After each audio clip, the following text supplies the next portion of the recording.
Okay, we're ready.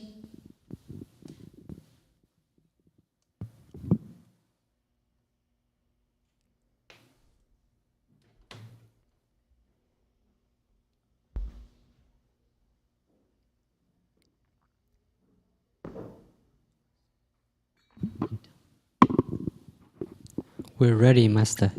Okay, thank you.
Who's doing the Chinese translation?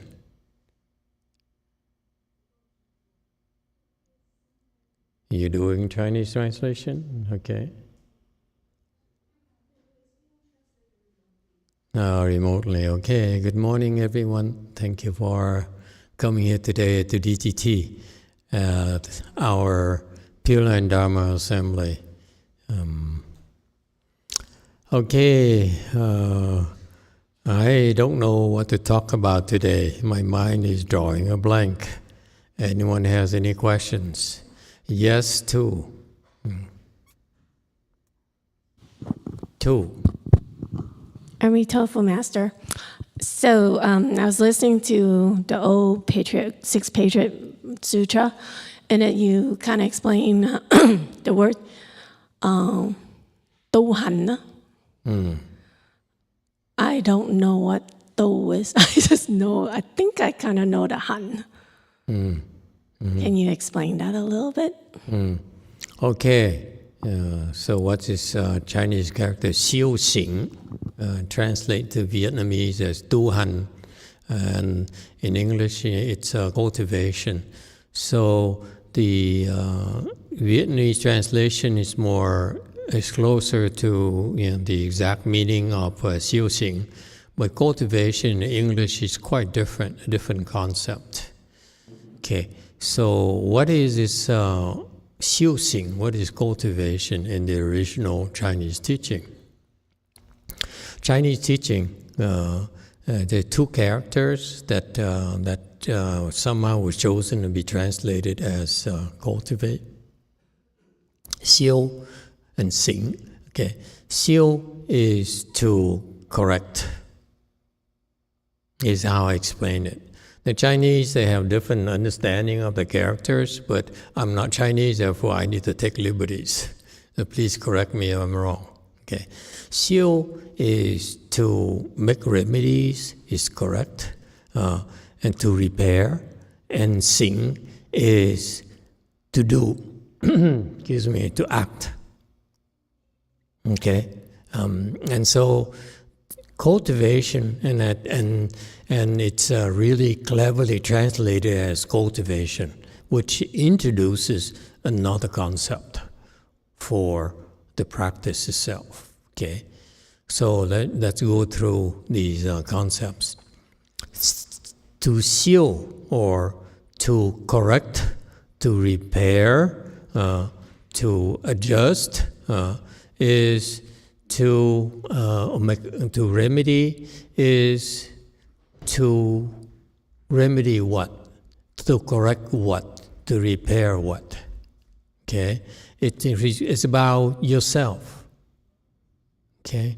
And xiu is you correct, meaning that the assumption is that the part of cultivation is for you to repair, to make corrections, to remedy. Remedy what? Remedy your deficiencies, your flaws, your weaknesses. It's not talking about strength. It's talking about your weaknesses, talking about your flaws. Okay? So it's sort of depressing. And yes, you too.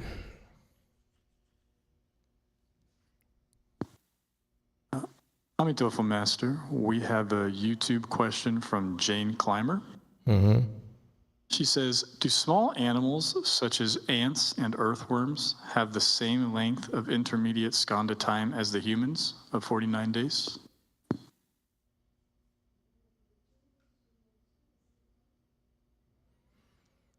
Not sure.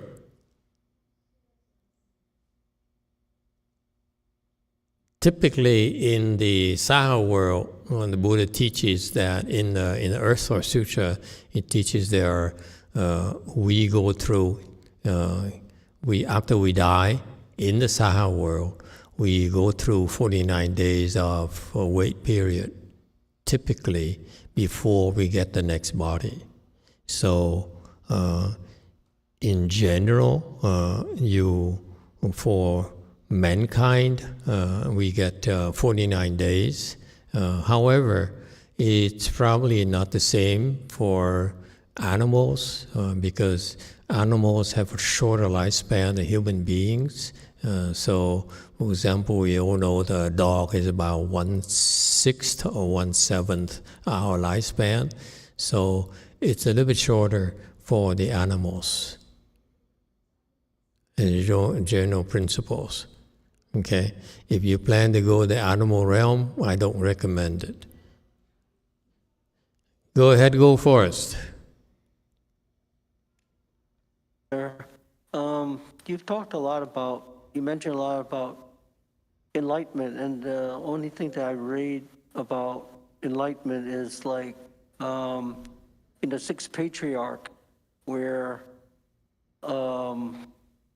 the sixth patriarch becomes enlightened, and is that when? So I guess my question is, you talked about like the first stage enlightenment. Is that the same as what Huineng experienced, like a first stage arhat, or did he have some different kind of enlightenment? Okay, I address it later after I address the xiuxing here, the cultivation here. Okay? All right. So xiu is to repair, to fix your flaws, your deficiencies, and that's what the spiritual path is about. The Buddhist spiritual path is about. Unlike the most other spiritual practices, the Buddhist is more demanding in that sense, in that when we cultivate, when we pursue our spiritual path, it's about looking at ourselves or hearing about our deficiencies, hearing about our mistakes, our flaws, and to fix them. Okay? So the first part is about being able to recognize your flaws, to recognize your deficiencies. Okay? So this is contrary to what worldly people typically do. Worldly people rarely look at their flaws. The Buddhist practice is fundamentally to look at our flaws. Okay, so if you're able to spot your flaws, then xing is you do something to repair those flaws. All right? So that's a fundamental part of the Buddhist practice. And let me explain about cultivation quickly. Cultivation is another concept where in Buddhism, the advanced Buddhism, is that we realize that the spiritual path, the Buddhist spiritual path, is about is like farming. You need to cultivate, and you need to cultivate the field. You need to work the field so that you get a desirable harvest. You get something that's good for you, that's beneficial to you and to others. And so that's what cultivation, therefore, is about. Putting in the hard work and doing the right things based on your experience, based on your knowledge, based on your wisdom, so that you get a wonderful harvest, a good harvest. Okay, and so also in English, the concept of 修行 in English is more intuitive to the English speaker. Okay, whereas culturally we understand it better, we like that better than say look at our flaws and fix them. Well, there's really no word for that. Okay, because so the word cultivation is rather exhaustive. It means that it's a long process that's based on experience, based on a technique, a technology, a methodology that will bring you the good harvest, the good results. Whereas the Chinese system, the Chinese concept is from a different perspective, is a more, if you ask me, it's more accurate, it's more precise to me, because if you talk about cultivation or the spiritual path as like farming, it still doesn't quite capture the process of cultivation in the Chinese sense, the original sense, because in the original sense, it's actually a lot more difficult to look at your flaws than to work the field. To work the field is you have to go into the sun, you have to work if you plant rice, you have to get in the mud and bend down. If you have bad back, you can't do that, and you have to plant the stalks of rice, okay, and spread them out evenly and so forth. So it's real hard work, okay, and then you have to weed the field and till the field and so forth. Those are physically hard, but xiu in Chinese is much more difficult, because it's much more difficult to look at your flaws than to work the field. So when it's translated into cultivation, as cultivation actually loses a little bit of the original teaching, in that 修行 in a Chinese teaching, and it's a real good question, thank you for asking the question. 修行 is actually a very difficult process. It's not for everyone. Okay, so that's why the Westerners, people here, or the younger Buddhists, they are kind of turned off. They're not interested because it's too hard. It's very hard. And so initially, we don't shy away from telling you as the way it is. But nowadays, if you do 修行, look at how many young Asians are 修行 right now, are practicing right now. Okay?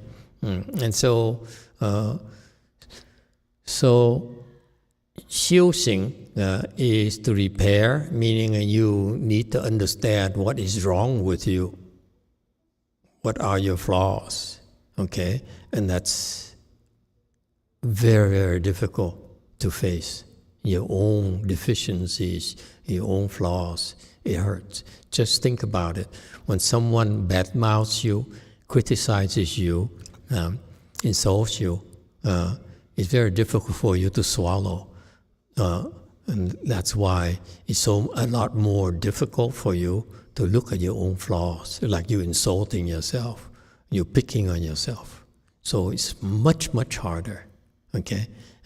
Because when others look at you, it's from outside, okay? They can't see everything. When you look at yourself, look at your flaws, it's much more detailed, much deeper. So it's much harder. And that's necessary for you to sing. Because if you can penetrate the depth of your flaws, your weaknesses, then your your actions, sing is to do, to act. So repair, act, meaning the act of repairs, meaning that your repair work, your improvement work will be a lot more beneficial. Okay? So in that concept there, xiu actually it gives you a better version of yourself. You're improved, you're enhanced. All right? Is it clear? So xing is finally the concept of xing, xiu is repair, xing is to do or walk. Okay, it means that you don't talk about it, you do. You look at yourself, you see your flaws, and you quietly go about fixing it instead of talking, instead of denying it, instead of being defensive. Okay? And that's what it takes for you to arrive at a better version of yourself, to be able to uncover your wisdom. Okay? And so the teaching is inherently you can arrive at a much version of yourself if you xiu xing. Xiu xing will make you a better version of yourself. That's a very important concept. Okay? But see, when it's translated as cultivate, it means you attain something else. Actually, this is very internal. I am a better version, a much enhanced version. And I keep on enhancing myself. Okay? So there's this beautiful concept of constant improvement. Okay? So you get better, and which means you'll be happier and happier and happier. Bottom line. Okay? And so, all right. And what was the question that Ronald asked? Could you remind me, please, quickly? Yes, Master.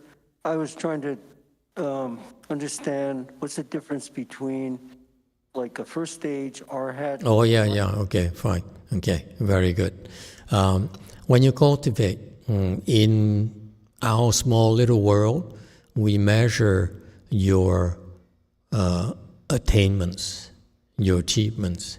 So in Buddhism, and that's based on the Buddhist teachings, in Buddhism, it's measured by samadhi levels or concentration level. Okay? So fundamentally, your concentration level, or we call it samadhi, a Sanskrit word, which means proper reception, or simply translated as concentration. Your concentration determines your level of wisdom. Okay? When you reach a certain level of concentration, your wisdom, you are able to wield the corresponding level of wisdom naturally. Okay, so when we teach you meditation, we teach you to cultivate, for example, we teach you the techniques and how to cultivate, okay, how to repair yourself, what to do to repair yourself. At the same time, we also plant information in you so that when you reach a certain level of concentration, this will actually opens up your wisdom. Okay, so you look at the concentration as sort of a door, okay, like an elevator, if you will.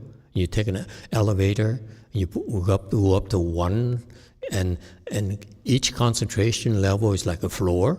Okay, so when you go up to from 0, which is ordinary people, you go to first floor, that's 1. You're able to access as you open the door, your elevator. Okay, you open it up. You're able to access the first floor. You're able to access the wisdom associated with the first floor. And there is a very important distinction here. The wisdom here is your inherent wisdom. It's not something we fabricate. Okay, it's not something we imagine, or like the professor, they come up with these theories about the various things. They use the intellect to conceive of it. The wisdom we're talking about here transcends the thinking. Okay, it's your true wisdom, which is a lot deeper, a lot better, a lot more powerful than your thinking or your knowledge or your experience. Okay, so again, when we like right now, what I'm doing is trying to plant information for you so that when you get up there, this all the information when the Buddha talked, when I talk right now, similarly, is that it's planting information for you so that when you get higher, you'll be able to access the information and penetrate the information deeper. Okay? And so in Buddhism, at least from as far as I'm concerned, I tend to, when I need to teach someone, I look at people's level to see what is, how much wisdom they can access. Okay? Because then I won't expect as much. If you can only access this much level of wisdom, then I can expect you to do more for me. For example, I can expect to teach you more and pray to God that you understand. Okay, or in other words, also another aspect is that when you hear, then I speak Dharma to you so that I prepare you for the next level, next level, next level. I will not bother your low levels, so it saves you time. Okay, if I didn't know that, then I like do shotgun. I talked about everything. So for the same amount of time, I'm wasting a lot of information that's not applicable to you. Okay, so going back to Ronald's question, what about this patriarch's level? Don't worry about his level. He's way beyond you, so don't worry about it. Okay, but practically, when you practice with us, we're guiding you, we're teaching you to recite the Buddha's name, to recite mantras, to meditate, to bow, to do ceremonies. Even doing ceremonies will help you in 修行. It's also 修行. We will help you improve. Okay? And when you improve, your samadhi level, concentration level gets stronger and stronger. When that happens, you become wiser. You're able to think faster, to see clearer, and be calmer and more peaceful, and so forth. Okay. Now, there are many different levels of concentrations in Buddhism. The Buddha talked about 4 dhyana 1, 2, 3, 4, and after that 5 would be 5th samadhi, 6th samadhi, 7th samadhi, and 8th samadhi. So far, so good. Okay, those are the 8 samadhis that they talk about in the scriptures. After 8 samadhi, which is the peak, the top of our world. Okay, the non-Buddhist practitioners, they get to 8 and they're stuck. They don't know what else to do, and they think they're enlightened. They think they have nothing else to learn. Actually, only because they cannot see very far. It's just like if you cannot see very far, you're not going to venture outside. Okay, but actually, it turns out after 8 samadhi, there's one first stage arhat, we call it 1A, second stage arhat, third stage arhat, and fourth stage arhat. Okay, the non-Buddhists, they don't have the technology to go from 8th samadhi to first stage arhat, for example. Okay, let alone second, third, or fourth. So far, so good. So that's why in this practice here, you can read about this, but we don't bother. We don't. For most of our people, they don't have time to go into this. There aren't that many good materials anyway. But as you practice, you come to the temple, you naturally will progress through these concentration levels.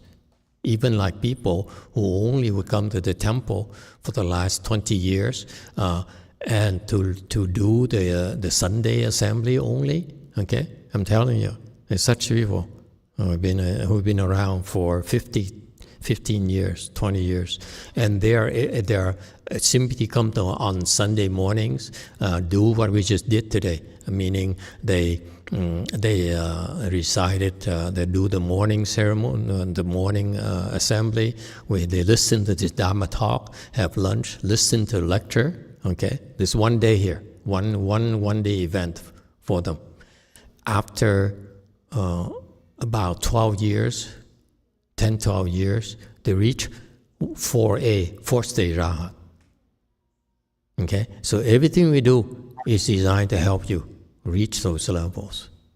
Okay, so you don't need to worry so much about where you are and what so forth. Okay, but you naturally, as the more you come, the more you follow the schedule, the quicker you get up there. All right, and the way after 4A is a lot more. It's a lot higher than 4A. The 4A is the highest level for the Hinayana practitioners. The Thai, the Sri Lankan, and so forth, they get the 4A. Don't tell them this because they get upset. They think they got the highest. It's not. Okay, the Buddha did not finish teaching them at all. They told them how to get to 4A. He told them, but he never taught them how to get beyond. When the Buddha taught, subsequently, the Buddha continued to teach. Okay, and then he taught how to get to way beyond that. Okay, and you go to a lot of things, and then eventually you get to 1G, first ground, second ground, and so forth. Okay, now the original question is the 6th patriarch. Which level is he? I don't know, because I know he's much higher than I am. Okay, it is a problem. In Buddhism, you can lie all you want, but the low-level person cannot see the high-level person. That's always the case. Okay, yeah. So I'm lower than the 6th patriarch. Therefore, you ask me what is his level, I have no idea. I don't know. Is the answer. Okay, because I cannot tell. Okay, and so the 6th patriarch level is very, very high, because I don't know where he is. I know where my teacher is, and I can't. I just don't know where the 6th patriarch is. Based on his teachings, my guess, if you ask me for my personal guess, and this is my personal guess, he's a Buddha. He's no ordinary person. Okay, and so the 6th patriarch level is, I really believe he's a Buddha, because of the certain teaching Dharma he taught is the most advanced I've seen of all the teachers I've read, I heard of, I studied. He's by far the best. Okay, and that's point number one. Point number two: why would the sages of old consider the 6th patriarch, who was simply a Chinese monk, what he taught to be a sutra? Sutras are the teachings of Buddhas. That's clue number two. Okay? You never call, whatever I talk today is at best a Dharma talk.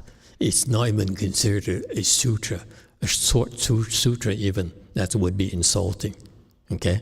Would be an exaggeration. So my lifetime, all I can talk about is Dharma talks, okay? Explanation of sutras. I can never teach you anything that can be later collected and described as a sutra. Forget it, okay? It ain't gonna happen, not this lifetime. Okay. So on the other hand, sixth patriarch, he opened his mouth, he taught his disciples, and it was collected by some disciples who are not that high level from my estimate, because of the way he interprets things, and it's still considered a sutra. Think about it. So I feel the sixth patriarch has got to be a Buddha, okay? Because, and that also point number 3. This is to emphasize that the Chinese complements of the Chinese Buddhism, and it's an emphasis that the sudden teaching, Dharma door, is very, very important in Mahayana. It's not available in Hinayana, not available in any other tradition, Tibetan, Theravada, whatever, it doesn't matter.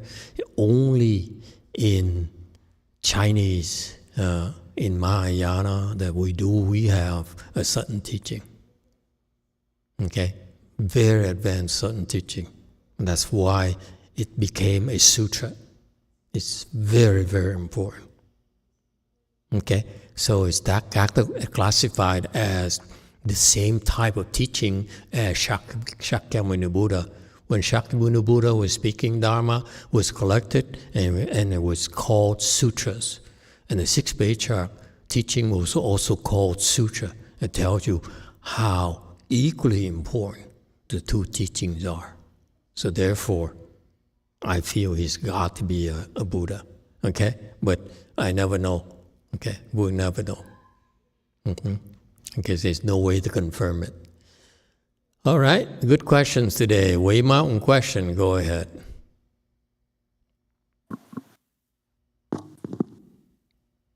Dạ, con kính thưa thầy. Dạ, con muốn hỏi là ở thế giới trong kinh A Di Đà có câu là rất nhiều vị nhất sanh bổ xứ, và con muốn hỏi câu thứ hai là thầy nói rõ cho tụi con nghe là câu tri kiến Phật và kiến thức á, dạ, nó phân biệt như thế nào? Dạ, con cảm ơn thầy.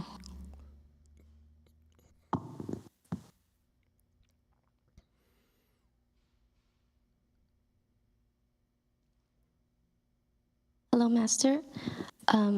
In the Amitabha Sutra, the short Amitabha Sutra, it talks about people who are first born within a country, and the difference between Buddha wisdom and Buddhist understanding.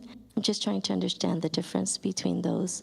I apologize if I didn't translate the correct terminology. Okay. The translation for that is the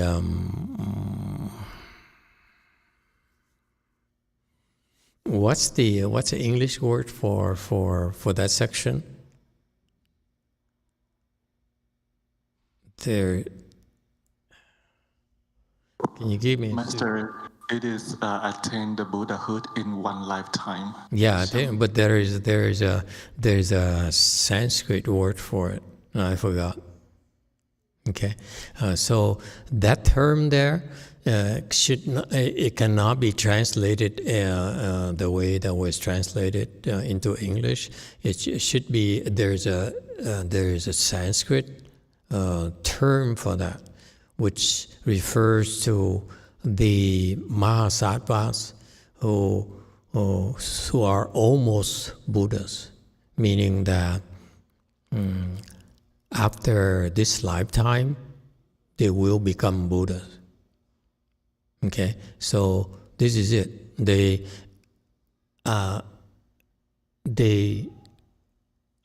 are becoming Buddhas, if you will, at the end of their lives. And so the Amitabha Sutra, the short Amitabha Sutra, it says that in the Western Bliss Pure Land, Amitabha Buddha has countless such disciples who are just almost Buddhas themselves. Okay, and so that tells you how advanced Amitabha Buddha's disciples are, and how many they are. There are just so many of them. That's a basis for my telling the Koreans the last time I was there, that they have so many such brilliant practitioners, so great Mahasattvas, that Amitabha deploys them throughout, everywhere, so that to help living beings get back to the Pure Land. Okay, and that's the implication for that. The sutra doesn't say that, Amitabha Buddha has so countless those, not Ichantika, and that's a Sanskrit word for it. Xin, look it up. What's that?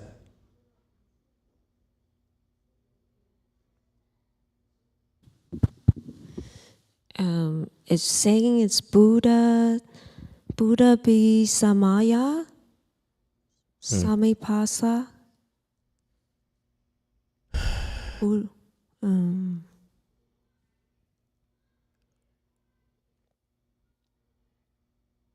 Okay. Anyway, so these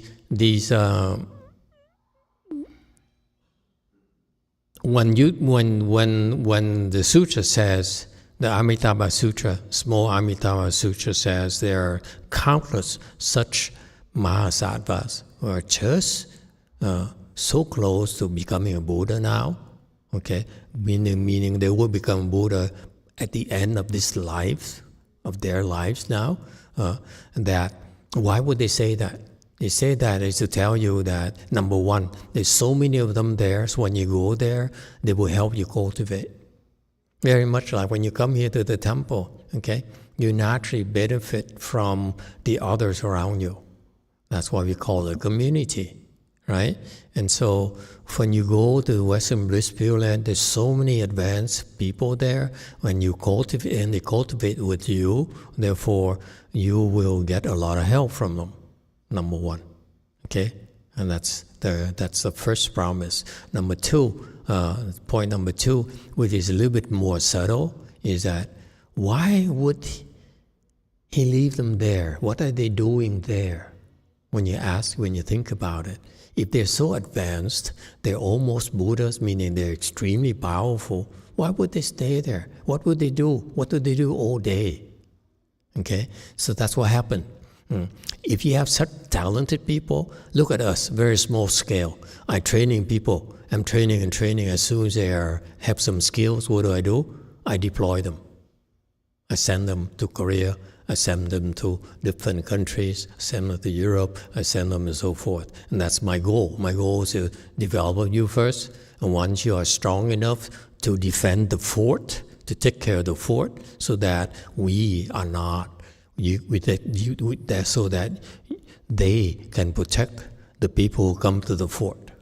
Okay, they need to protect them. Okay, we need to protect you so that you can cultivate. So as soon as you're ready, our people ready, part of the next training level is to send them to a fort so that I train them how to defend the forts and so forth, and defend a bigger fort and a bigger and even a bigger and bigger fort. Okay, that's part of the training. So you see, it's the same principle. When these Mahasattvas become Buddha, what is their role? It is to help all living beings, to teach and help all living beings, right? And so in order to prepare for that, they typically ascend away from Western Bliss Pure Land. This is what the Pure Land practitioners don't understand. They think that they lead us our world here and never come back. That's so wrong. You only live temporarily and you come back to save your mother, to save your child, to save your husband, to save the people you care for. That's what they do. That's what we do. People from the Pureland do. So these almost Buddhas, they will be sent all over to do what? To help bring living beings back to the Pure Land. That's a very, very important concept that the Pure Land practitioners in Asia still don't understand because they don't quite understand Pure Land Buddhism yet. Okay, Amitabha Buddha is a very big thinker. He thinks very big. He has so many brilliant people, so many talented disciples. You think he's going to keep them there? To do what? He deploys them constantly. So that's part of their training, by the way. Just like I train my disciples by deploying them. Okay? So that's why. That's why they are almost Buddhas, and that's why I told the Koreans, and I shared with you this weekend, is that many of them are here. And I gave you one example. I cited Master YongHua is one of them. Okay? He's here to help bring people back to the Pure Land. Okay? By teaching the Pure Land Dharma door. All right? And that's how important it is. All right. What about the Buddha's view and knowledge? And that's something that you will see when you will have when you become a Buddha. Okay, and you're developing it. Okay, all right. You will be acquiring the Buddha's view and knowledge. That's what we're instilling in you. That's what we're giving you. All right. YouTube, last question. Emitofuo, Master. We have a YouTube question from Samson Lau. He says, Emitofuo, Master, lately it's been really busy at work and I've been finding it more difficult to find time for silent sits. More often than not, I will cross my legs while I work. Would it be more beneficial for me to carve out time for silent sits?